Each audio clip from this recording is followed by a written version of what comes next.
Okay, 3, 2, 1, it's jam.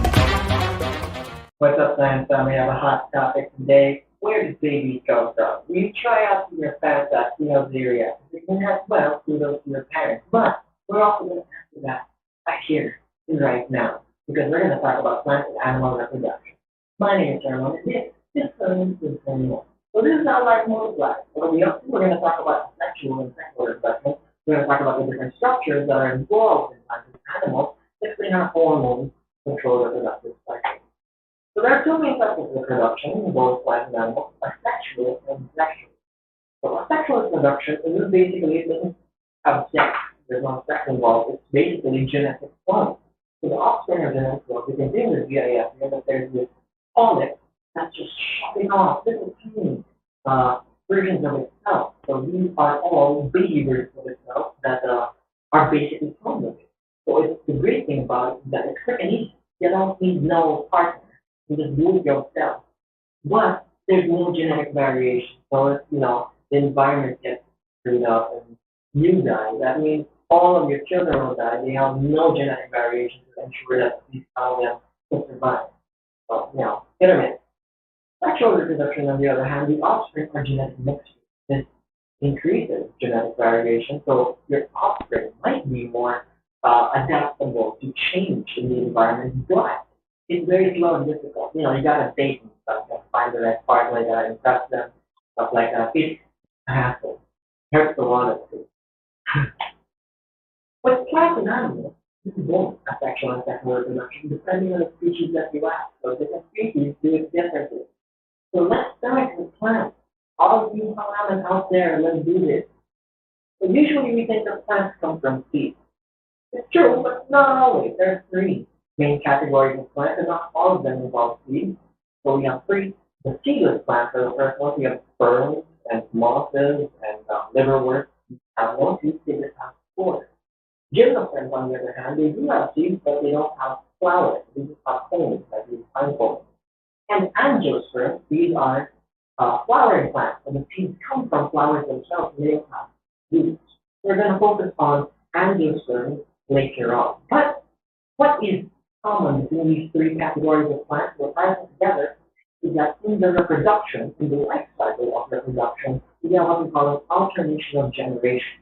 This just means that there's two main stages in the life cycle of any sort of plant. We have the sporophyte stage, which is the diploid life, the normal plant life. And when you see trees, when you see plants, most of them are sporophytes, meaning they're diploid organisms.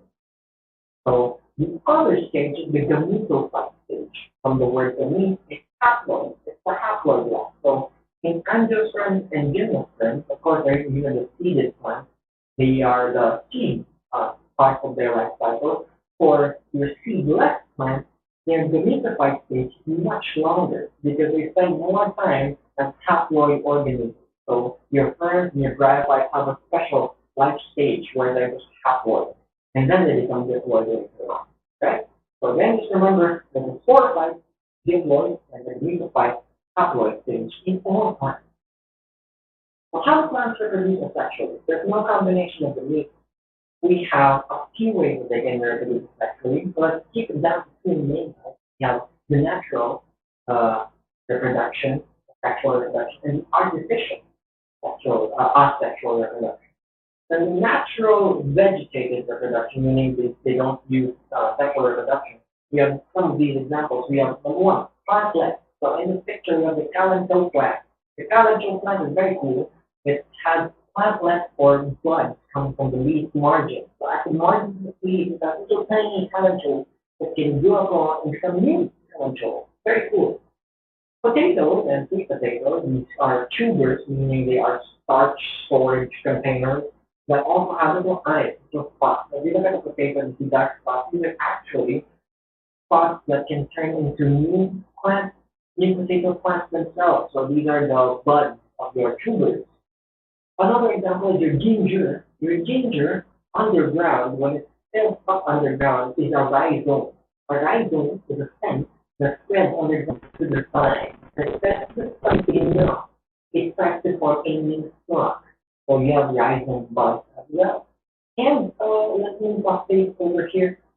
Our last examples are your stolons. One example of stolon is your strawberry. When strawberry spreads sideways above the ground, so it doesn't junior, underneath the ground. It has new, like sideways ends going off on the ground. They're called stolons or runners. And these sideways stems, once they get far enough away from the mother plant, they form new upward stems. Right? So again, there's no sexual reproduction happening here. It's just the plant extending itself and clones of itself in different ways. Very interesting. Next is the artificial vegetative reproduction. This is how farmers and gardeners get more plant stuff done, especially for the very lucrative plants like the succulent. So one way is grafting. You cut the stem at an oblique angle, a slanted angle, and then you attach to a different species or a different plant, and then you just attach them together. They actually, if they're very related species, their tissues grow into each other. So that the new stem and the old stem become, one organism. This is done so that there's a faster growth of fruits and the leaves and stuff like that in the stem that was grafted, and the resistances of the rootstock or the old stem can be given to the new stem or the phylum. So very useful for vineyards and stuff like that. Cutting, on the other hand, is literally just cutting a part of the stem and planting it straight into the soil. This only works with some types of plants that have internodes, where you can actually cut between them and then you have tissue that can still grow into roots. For plants that don't work like that, there's also the possibility of marketing.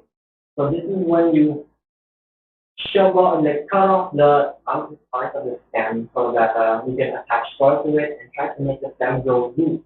But it's build a stem and you just remove the skin of the stem, put soil there. Sometimes it grows roots. Once it grows roots, that's when you can cut it and then plant it somewhere else. That's marketing. And that's something that's more common here in Asia for some reason. You try to search about it, most of the stuff is about papaya and it's fun, right? So, we use it to make papayas grow faster and other fruit trees. But what about sexual reproduction? How do plants do sex? We're focusing on angiosperms, the flowering fruiting plants. So when we talk about angiosperms, we of course have to talk about their flowers. They are reproductive organs. They have male and or female parts. So looking at the parts of the flower, let's shove aside the male and female parts. These are the general parts. We have the petals and the sepals. The petals are the colorful part usually. These are if you refer to them as a group, we call them the corolla. The corolla or the sepal petals is usually used to attract pollination. The sepals, on the other hand, are the leftover protection of the flower bulb. When the flowers aren't blooming yet, the sepals cover the entire flower. So the set of all sepals is called calyx. So the calyx can also be used as false sepals, meaning they used to be the protection, but now they attract pollinators. So very useful, both these sepals and sepals. Going to the sexual part of the plant, we have the stamen. So it's the male part, the stamen. We have the anther and the filament. Let's get rid of my thing. We have the anther, which holds the pollen grain. These pollen grains serve as the male gametophyte, or the haploid line of the plant. So the filament is just the stalk that holds the anther. So the filament holds the anther, and the anther holds the pollen grain. Now, for flowers that only have a stamen or a male part, we call them staminate flowers. Next, we have the pistil, or the female part of the flower. So again, all female parts together called pistil. So we have three main parts: the stigma, flower, the ovary, the secretary matrix. So the stigma catches pollen from wherever the source is. The style just transfers the pollen from the stigma to the ovary, and the ovary, when it's fertilized, becomes the fruit. So if your flower only has the pistil, if your flower is female, called a pistillate flower, and your ovules, or the things that get fertilized inside the ovary, are the ones that become seeds, and then the female gametophyte, or the haploid line of the plant.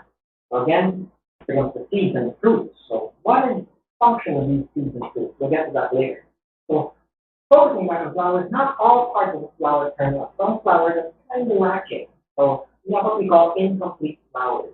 These are flowers that lack at least one major part, the corolla, calyx, stamen, or pistil. At least one of these being missing, and they're called incomplete. On the other hand, of course, complete flowers, they have all four of these complete. So, but just because they're incomplete doesn't mean they're not enough. It can be incomplete but still perfect. The perfect flower just has male and female parts, both of them at the same time. Again, flowers are like people. Well, having both male and female parts means that it can pollinate itself. It's self-sufficient, so it's a perfect flower. So it just needs to stop in the male part and the pistil, the female part. It doesn't care whether it's a or sepal. Imperfect flowers, on the other hand, just have one sex. Just has the stamen or the pistil, so these are your staminate and pistil flowers. Now, some plants have both the male only and the female only flowers. Same plant, some flowers are male, some flowers are female. We call that monoecious plant, meaning they just need that one plant to be able to reproduce, to make fruits. So you don't need another plant. On the other hand, if your plant only have absolutely one sex per plant, per organism, that's called dioecious because it needs two. Di needs two. You need at least two plants in order to reproduce. One plant that's for female and one plant that's strictly female. So it takes two tangles. Or should I say, it takes two to mango. So now we know the part of the sexual reproduction of plants. What's the process? How do we do it? Pollination is the first step. Here we see a bee sucking a flower. A bee is a very, very important type of pollinate. So pollination basically means pollen is transported from your anther to the still, or specifically the stigma. So you need to bring that pollen there. So usually animals from meat act as pollinate. Different plants, different ways to achieve pollination. Now there's two types. There's self-pollination. It's the same plant. So it can be different flowers, but then the same plant is still called self-pollination. Same flower, same plant, self-pollination. It becomes cross-pollination when the pollen goes to a different plant, a different organism, same species. Again, cross-pollination is applied or gets transported to a different individual plant, right? So after pollination, we have what we call double fertilization. Now, bear with me. It sounds complicated, but it is. We have two main things happening here that was double fertilization. First, the normal fertilization. The sperm from pollen grain with the egg from the ovule will become zygote, diploid, the fertilized cell. So this becomes the seed. Now, the other part is the endosperm. So the sperm by fertilizes two polar nuclei. This is just a complicated term for leftover stuff, leftover cells from making the ovule. So the sperm plus the two polar nuclei creates what we call an endosperm, a triploid thing. The genes don't actually matter there because the endosperm usually seeds for the seed. If you take a coconut, like a young coconut, sometimes you have these solid endosperm, very sweet, looks like a bubble. So in an old coconut, the endosperm is liquid. So the liquid part of the coconut water that's the endosperm. There's actually genetics. Right? So again, the seed itself and the food for the seed, that's what double fertilization. The plant, which is so then it develops into seeds and then usually in fruit. What's the point of the fruit though? So the seeds are armored transport and the fruit carry these seeds. So the seeds, since we have a seed coat that protects the seed, the food of the seed, the endosperm, lets it have a period of dormancy. So when the seed doesn't feel like the conditions are right for actually germinating or starting the plant life, it can go dormant. It can look for the right conditions. So this makes the seed like an armored transport that moves the right time or the right place. Fruits help with the dispersal of the seeds to get them to the places with good conditions. So fruits can spread seeds to animals that eat the fruit and then scrap out the seed somewhere else. Wind, so dandelions, for example, they are seeds that get dispersed to the wind. water, like coconut, they float through the water, and even explosions, like in the case of this GIF here, the fruit actually explodes so that the seeds go very, very far away. And that's how plants reproduce. What about animals? How do the animals do the do? So some animals don't need mates and they can reproduce asexually. So these are, for example, parts becoming whole organisms. We have body, which is the hydra. So the hydra has flowers growing out of it, like mini leaves growing out of it, and then they just form flowers. Fission, on the other hand, is when they grow, keep growing to a large size, and then they evenly split into two, like this seed, and then the anemone undergoes fission. And your starfish undergoes fragmentation. So if you cut the ornament of starfish, that fragment can regenerate into a whole new starfish. So these are three examples of parts becoming whole organisms. This is asexual reproduction.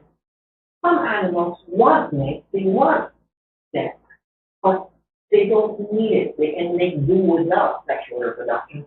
So these are alternative reproduction modes that kind of exist in asexual, sometimes asexual reproduction. So first we have parthenogenesis. It's a complicated term for a form of reproduction where fertilization is optional, meaning even the ovum, the egg cell, can turn into its own organism. So this is a wood-tailed lizard, so it don't need no man. If it doesn't get fertilized, it's fine. It just makes a female gecko. If a male comes along and fertilizes it, it becomes a male gecko with more genetic variation. But again, it can still reproduce even without the male. Hermaphroditism, on the other hand, is the presence of both sexes. So it's not always at the same time. For example, clownfish. In Nemo is kind of awkward because when the mate of the male clownfish dies, in order to help proliferate the species, the male actually becomes a female. So, Marlin with Daddy Go, he was supposed to turn into a girl. And then Nemo, the only male survivor, will supposedly reproduce with dad who is now a mom. Very strange. It's good thing Finding Nemo didn't go through that. But maybe he tried to find Nemo because that's exactly what happened. But anyway, hermaphroditism allows the organism in order to reproduce using both sexual organs, either at the same time or not at all. So we have snails here that are true hermaphrodites. They can give and receive sperm at the same time. Fine. And finally, sex reversal. You can see that with oysters, many species of oysters. So they change their biological sex later in life. So one point they realize that they can't function well as one sex, so they just flip over to the other side. Like in oysters, some of them start out as males, but when they become bigger, they turn into females because morphologically, the bigger female oysters can carry more young. There we have it. So let's talk about actual sex. How does it work? So sex, the main goal is fertilization. We want to combine the sperm, the male haploid cell with the female haploid cell of the egg in order to make a zygote. So that can happen internally inside an organism or externally outside an organism. So this one's going to have to be their stamen, and the female just releases the eggs, and the male just kind of releases the sperm into the water, swimming everywhere. Yeah. The salmon usually spawn in schools, so this means that usually when salmon spawn, it's just white, like all over the river. Don't think. So what parts do the job in sexual reproduction? How are they different from male and female? So we're going to talk about the parts. So the male reproductive system, we have these parts. Let me get rid of my face. Let's start the vegetative reproduction. We'll start with the factory. Where does the sperm meet? They get made here in the testes or the ball.